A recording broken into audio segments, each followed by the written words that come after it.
Bonjour et bienvenue dans Ménopause & Co. Je suis ravie de te retrouver aujourd'hui pour un épisode un petit peu particulier. Tout d'abord, je vous envoie mes meilleurs vœux pour cette année 2026. En ce début d'année, je n'ai pas très envie de vous souhaiter une année parfaite. J'ai envie de vous souhaiter une année plus juste. Une année où vous vous écouterez un peu plus, où vous oserez ralentir quand le corps dit stop, où vous arrêterez de vous demander si vous en faites assez, pour commencer à vous demander si vous vous respectez vraiment. Je nous souhaite à toutes moins de pression, moins de comparaison, plus de clarté pour les choses qui comptent vraiment. Si cette année pouvait être celle où l'on cesse de se battre contre soi, alors cette année-là aura peut-être déjà beaucoup plus de valeur. Bienvenue sur Ménopause & Co, l'espace où on parle entre femmes, franchement, simplement et sans jugement. Si tu ne me connais pas, je suis Sophie, psychothérapeute et naturopathe. Et ici, je vous partage ce que j'apprends, ce que je vis, ce que j'observe grâce à mes échanges avec vous sur les réseaux. Et je vous transmets ce qui peut vraiment vous aider à mieux comprendre votre corps après 40 ans.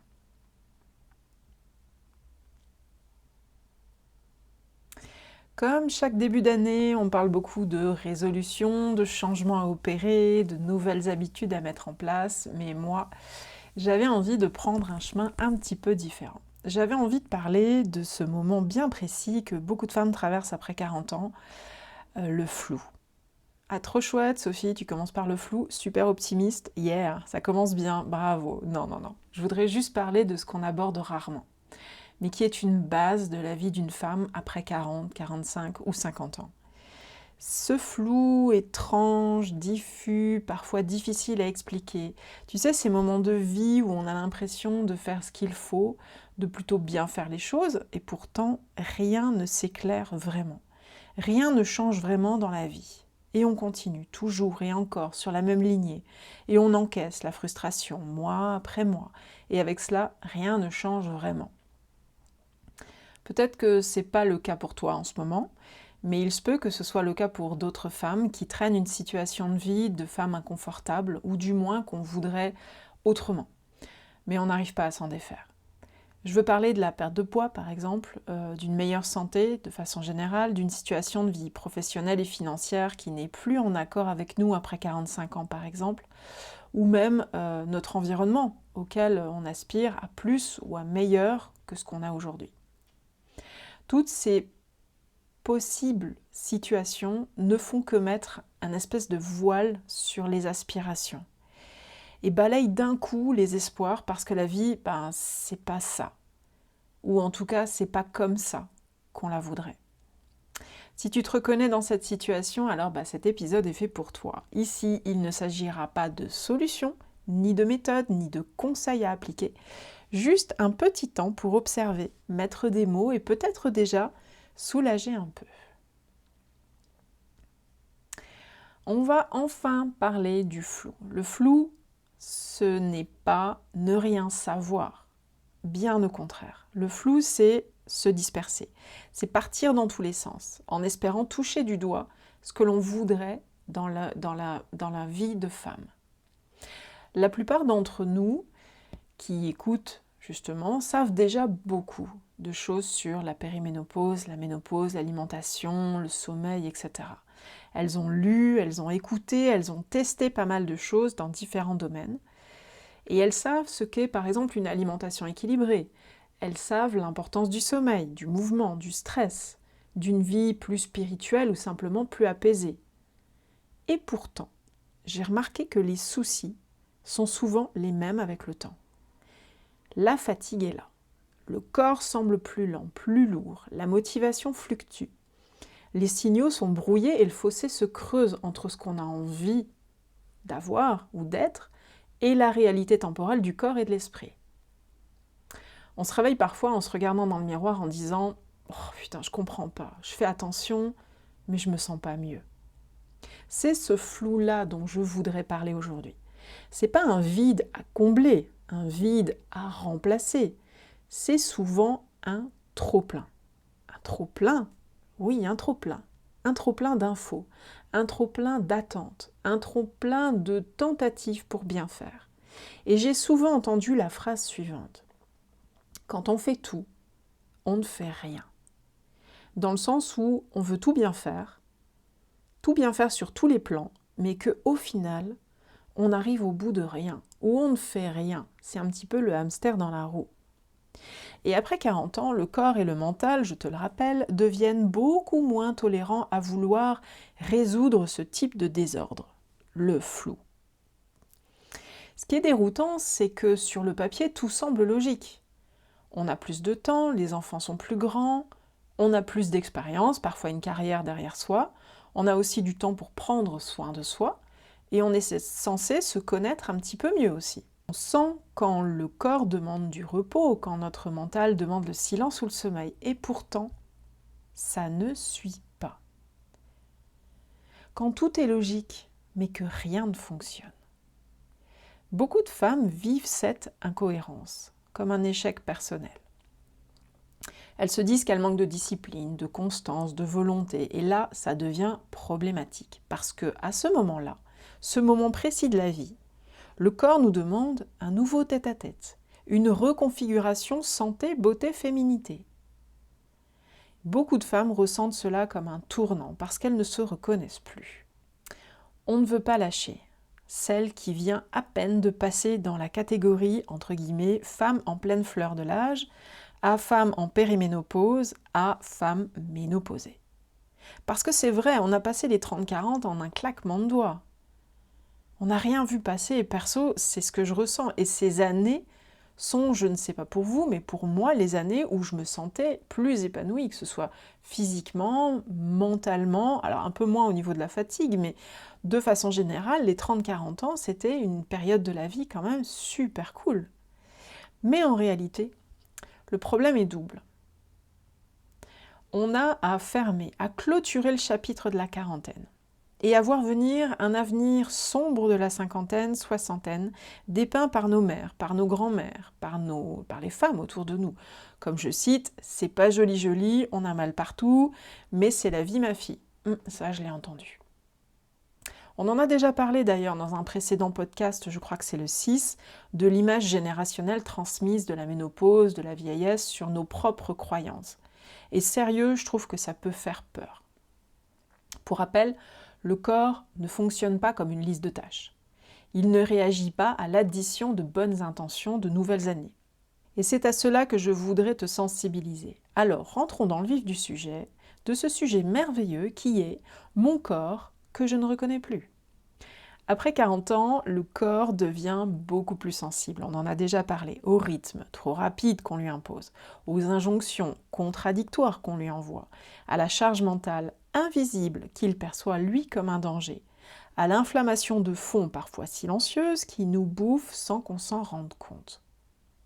On peut très bien manger correctement, bouger un peu, dormir à peu près bien, et pourtant rester épuisé et tout en continuant à prendre du ventre et ou du poids.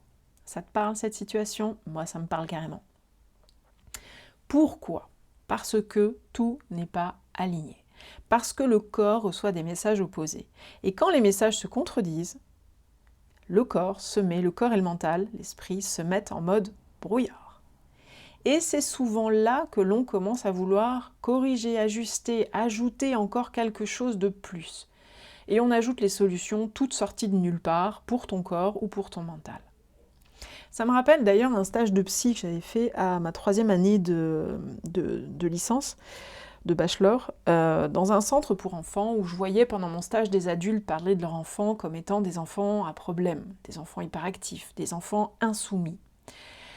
Alors qu'au final, quand au fur et à mesure des rendez-vous, on s'apercevait qu'il manquait clairement les éléments essentiels dans ces familles. Elles faisaient au mieux avec leurs connaissances et leur propre expérience. Ce qui manquait réellement, c'était la sécurité, apporter la sécurité, être en sécurité. L'écoute, la confiance en soi d'un adulte qui était totalement perdu dans une éducation liée à ce qu'il avait entendu, à ce qu'il avait vécu, par sa famille, ses voisins, l'école, les copains, les copines, etc. Bref, ce que je veux dire là, c'est que nous ne sommes pas divisés après 45-50 ans. On ne se reconnaît plus, non pas parce qu'on s'est perdu de vue, mais parce qu'on a cessé de s'écouter, d'écouter nos besoins. Et cela nous a amenés à ce flou qu'on ressent en permanence. On peut ajouter à ça que, effectivement, à partir de 40 ans, la progestérone qui commence à partir en premier donne un effet, justement, joue sur l'humeur. Donc c'est la première à partir, la progestérone, de façon très très lente, mais l'humeur, le flou, le brouillard, effectivement, sont potentiellement les premiers symptômes qu'on peut ressentir. Mais le flou n'est pas un problème à corriger. Notre premier réflexe face au flou, très clairement, c'est de vouloir agir. Changer quelque chose. Moi, mon premier truc, ça a été prendre du magnésium. Ou supprimer des aliments. On parle souvent de supprimer le sucre, le gluten, les intolérances, ça donne du brouillard, etc. C'est pas faux, mais c'est pas vrai non plus. Corriger notre sommeil, notre environnement, ajouter un complément par-ci, par-là, tester une nouvelle routine entendue sur les réseaux. Je pense que j'ai entendu énormément de choses dès qu'on veut corriger un problème. Et là, on parle du flou. Mais parfois, ce dont le corps a besoin en premier, comme je le disais au-dessus, c'est pas d'une action concrète, c'est pas d'emmener par exemple notre enfant, donc notre nous-mêmes, voir un psy et de lui dire qu'est-ce qui se passe, ou un médecin généraliste. C'est simplement de vous poser, d'essayer d'avoir une certaine compréhension de ce qui se passe, d'avoir des connaissances. Donc vous allez apprendre à travers le podcast, mes articles, mon blog, peu importe, vous allez apprendre des choses, vous allez avoir une certaine compréhension. Mais vous allez aussi remettre de la cohérence dans votre vie. Et c'est pas faire plus, c'est arrêter de tirer dans toutes les directions opposées. C'est accepter que le corps ne soit pas en panne, que la fatigue soit pas un défaut, que le flou ne soit pas une faiblesse. C'est souvent un signal qui dit « tout est trop morcelé, j'ai besoin de sens ». Avant de passer à la suite, je voudrais juste te rappeler que tu peux liker et t'abonner à la chaîne en activant dès maintenant la petite cloche si tu ne l'as pas encore fait. Je poste des podcasts régulièrement pour aider les femmes à comprendre ce qu'il se passe concrètement dans leur corps et leur esprit à l'approche de la périménopause et de la ménopause. Transmettre des informations, c'est important, afin de rassurer et d'informer nombre d'entre vous qui ont une idée de la ménopause plutôt négative. Vous pouvez aussi acheter mon livre également intitulé « La périménopause, un corps en transformation, une femme en révolution », disponible sur Amazon, et vous y trouverez les 10 piliers santé à mettre en place pour une santé féminine au top après 40 ans. Revenons à notre podcast sur le flou. Je disais que le flou n'est pas un problème à corriger, mais plutôt une compréhension, une cohérence à avoir à partir de maintenant. Ça me fait penser, comme je disais tout à l'heure, ça me fait penser à une vieille histoire. Est-ce que vous connaissez l'âne de Buridan? C'est exactement ça en fait. Si tu ne connais pas cette histoire, je vais te raconter. Parce que je pense que ça peut t'aider. Il existe une image très très ancienne, presque un petit peu absurde, mais incroyablement parlante pour ce sujet-là quand on traverse une période de flou. C'est l'histoire de ce qu'on appelle l'âne de Buridan. On raconte qu'un âne est placé exactement à égale distance de 2 bottes de foin. Parfaitement identiques. Aucune n'est meilleure que l'autre, aucune ne se distingue l'une de l'autre. Incapable de choisir, l'âne reste immobile et finit par mourir de faim. Cette image est souvent liée, utilisée pour parler d'indécision extrême.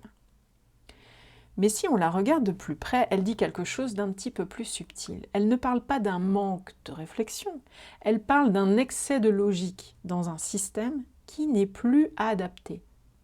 Et c'est exactement ce qui se passe chez beaucoup de femmes autour de 45 ans. Le flou n'apparaît pas parce qu'on ne sait pas, parce qu'on ne sait rien. Il apparaît parce qu'il sait trop de choses à la fois. Et que ces choses se contredisent peut-être dans son fort intérieur.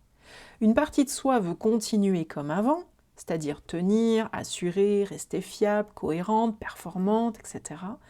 Et une autre partie veut changer et répond à ce que le corps peut-être voudrait, comme ralentir, respecter son rythme, faire autrement, arrêter de forcer. Mais ces deux élans-là sont légitimes. Aucun n'est faux, aucun n'est vrai. Et pourtant, ensemble, ces deux élans bloquent tout.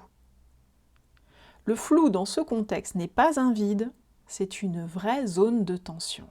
Et comme l'âne de Buridan, on se retrouve entre deux directions équivalentes, entre notre nous d'avant et celui de maintenant. Mais aucune ne respecte vraiment l'état réel du corps, de l'énergie, de la vie actuelle, temporelle. alors on n'avance plus et le temps passe. Pas parce qu'on est faible, pas parce qu'on est perdu, mais c'est le modèle ancien de décision qui ne fonctionne plus. Et à 45 ans, tu le sais, le corps commence à parler un petit peu plus fort. Il ne valide plus les choix uniquement rationnels, uniquement sociaux, les attentes. Et quand on continue à chercher une décision claire, nette et définitive, le flou s'installe. C'est assez paradoxal quand même, hein. Ce flou n'est pas un problème à éliminer, encore une fois, c'est encore un signal de transition. Et il te dit, ce que tu savais faire ne suffit plus maintenant. Mais ce que tu vas faire n'est pas encore formulé. Ce podcast sur le flou ne cherche donc pas à te dire quoi choisir. Il cherche à t'aider à comprendre pourquoi choisir est devenu si difficile et pourquoi forcer la clarté trop tôt peut être un petit peu plus épuisant que libérateur. Sortir de l'âne buridan ne consiste pas à réfléchir davantage. Ça commence souvent par un minuscule pas de côté que tu vas tenter, comme écouter ton corps, accepter l'inconfort entre les deux. Cesser de croire que ne pas savoir est un échec. Parfois, le flou n'est pas l'ennemi, c'est un inconfort temporaire. Encore une fois, le corps t'envoie des signaux. C'est le passage obligé avant une manière plus juste d'habiter ta vie, ta nouvelle vie. Et quand on commence à regarder les choses sous cet angle, quelque chose change déjà. Quand on cesse de se battre contre son corps, la pression baisse.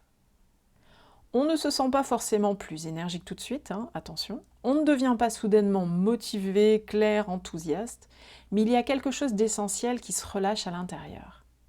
C'est la lutte intérieure. On se sent moins en faute, moins défaillante, moins en train de mal faire. La clarté de l'esprit vient souvent avant l'énergie. Ça, c'est une chose très importante à comprendre. Plus tu seras clair dans ton esprit, et l'énergie reviendra ensuite, avant même la motivation, avant même le mouvement. Parce que tant que l'on se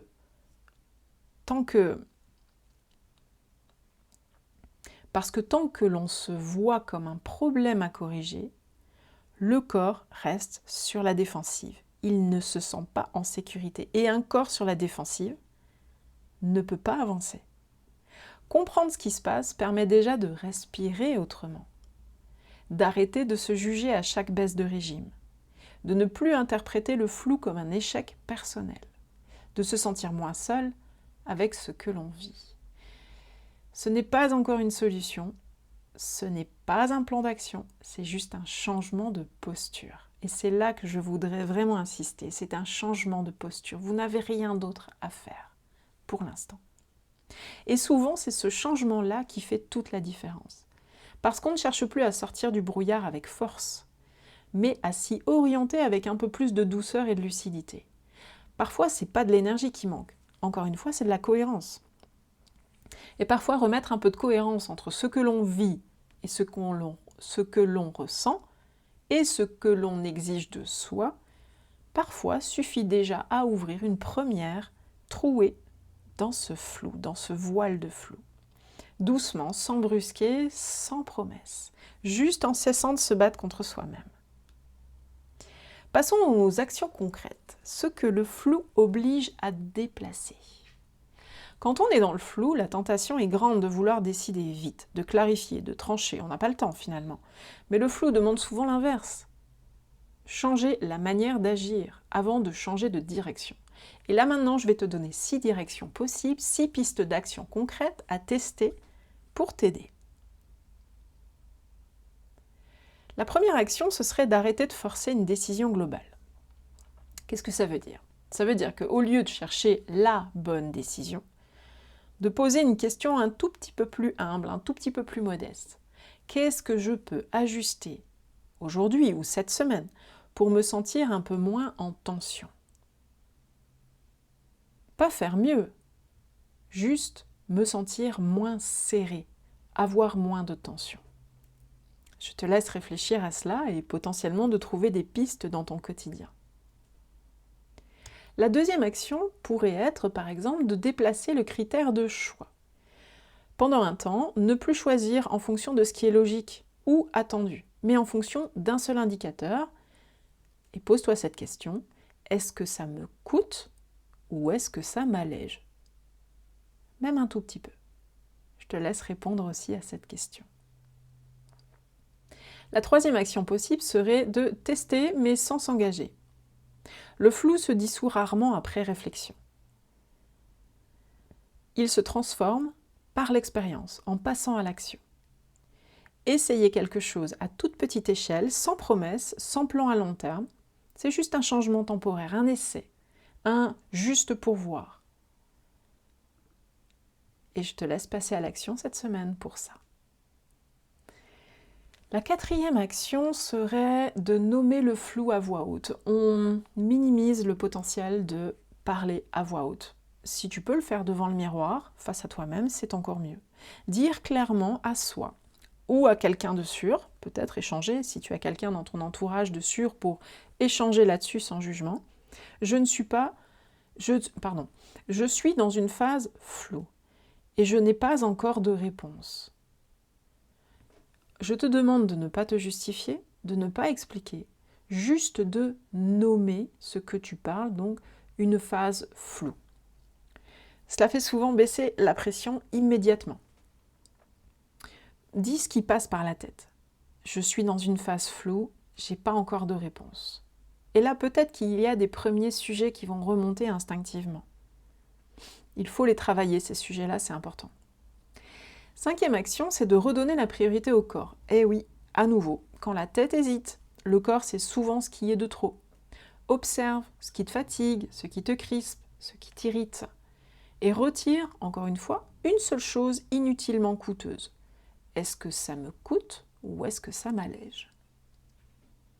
On n'ajoute rien, on ne retire rien, on observe. Et enfin, la sixième action, c'est d'accepter le non-savoir comme une étape. Remplace cette phrase « Qu'est-ce que je dois décider par qu'est-ce que je suis en train de quitter, même sans le savoir ?» Et ce flou parle souvent plus de ce qui se termine que de ce qui commence.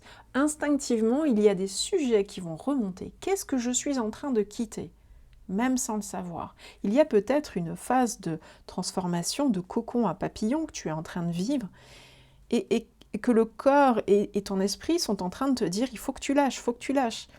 Mais toi, tu n'as pas envie. On en a parlé au-dessus. Donc, qu'est-ce que je suis en train de quitter, même sans le savoir? Je te laisse découvrir tout cela, passer ces 6 actions.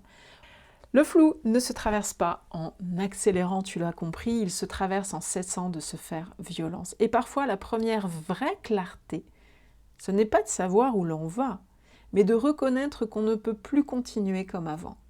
Tu es dans un stade cocon, papillon, tu es entre les deux. C'est inconfortable, c'est serré, tu vois qu'il y a encore beaucoup d'efforts à faire et je te demande de ne pas lâcher.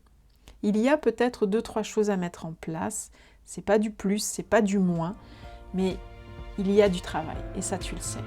Ne baisse pas les bras, courage. Si aujourd'hui tu te sens encore un peu flou, c'est normal. Mais peut-être que ce flou a déjà une forme différente. Dis-moi-le d'ailleurs en commentaire. Peut-être qu'il est un petit peu moins lourd, un petit peu plus compréhensible. Je te recommande de réécouter ce podcast pour l'intégrer réellement. Il peut paraître un peu dense pour démarrer cette année-là, mais on verra dans le prochain épisode où j'aimerais peut-être aller un petit peu plus loin. Parler de ce moment très précis où tout est bon sur le papier, mais où le corps résiste quand même. Pourquoi faire attention ne suffit plus toujours après 40 ans? Est-ce que ça change quand on commence à entendre différemment? En attendant, prends soin de toi et surtout, n'oublie pas, le flou n'est pas un échec, c'est souvent le début d'une autre forme de clarté.